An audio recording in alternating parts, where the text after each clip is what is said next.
Hi, this is ZachsMind. I haven't made a video in a while because I frankly don't like looking at my face.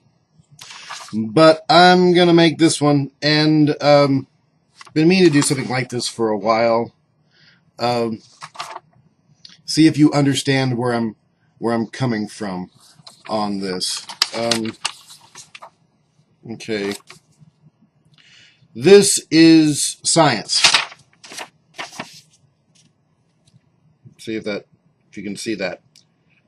Well, maybe we'll put this on still store if I can hold it steady enough to where my hands aren't.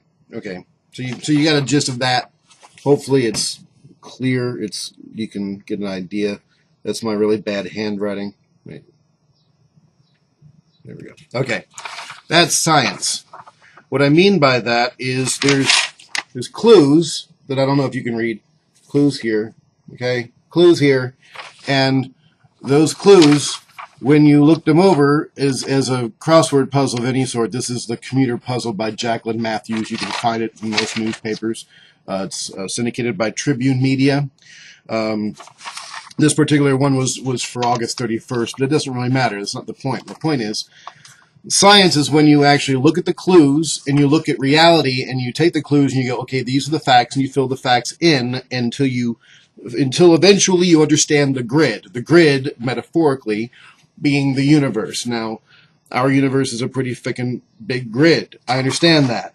And we don't have it all filled out. We're still working on the crossword puzzle. It's a crossword puzzle that we'll be working on forever, for the entire existence of humanity. We may never even finish it. But metaphorically, that is science. When you fill it out, you look at the clues, you know what the facts are, or if you don't know what the facts are, you go look them up, or you find out what they are, and then you fill in the holes, the grid of reality with the facts, and that's what you know. This is religion. You don't bother to look at the clues. Or you can look at the clues later, after the fact, when you feel like it, but you just put faith in the middle without even looking at what is that, 32 across, 33 across. The fact that it's 5 letters long is pure chance. That's just coincidence. But people would use that as an excuse. Oh, well, it's 5 letters long. It must be faith. And you don't even look, it was 37 across. What is 37 across? Oh, well, you don't even have to look at the clues. We already know that the answer is faith. Don't look at the clues. Well, okay, a skeptic would then look at 37 across and go, chin fisher. Faith. 37 across, chin fisher, faith.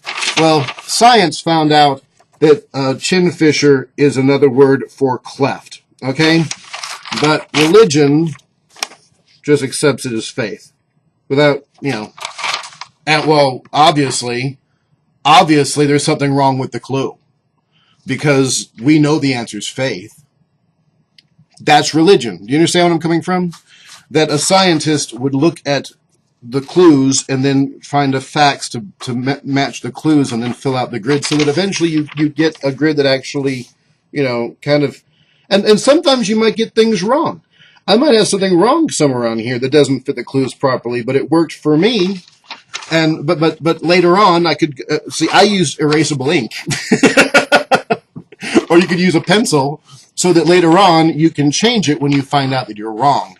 But people of faith would just fill in the grid with, dogma or Bible verses or something that some reverend or doctor or someone that they respect told them to put in the boxes without looking at the clues.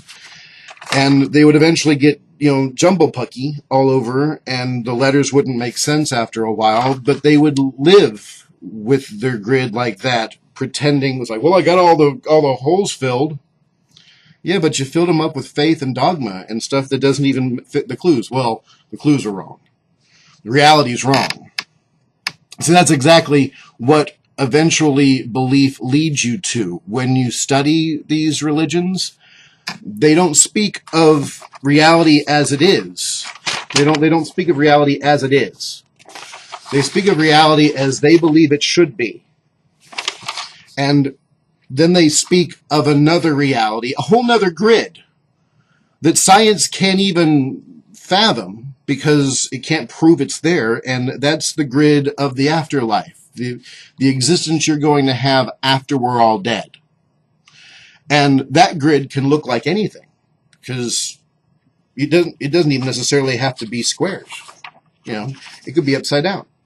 It doesn't matter, because we're all going to be dead already. So the reverends and the doctors and the people who tell you that there is an afterlife, that there is this afterworld, you can paint it out to be whatever you want it to be, because it's completely off the grid. It's completely, there's not even a piece of paper for that.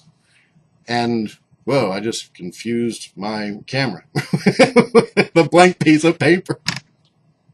Which kind of solidifies my point entirely, doesn't it? This is Zach's Mind, and thanks for watching.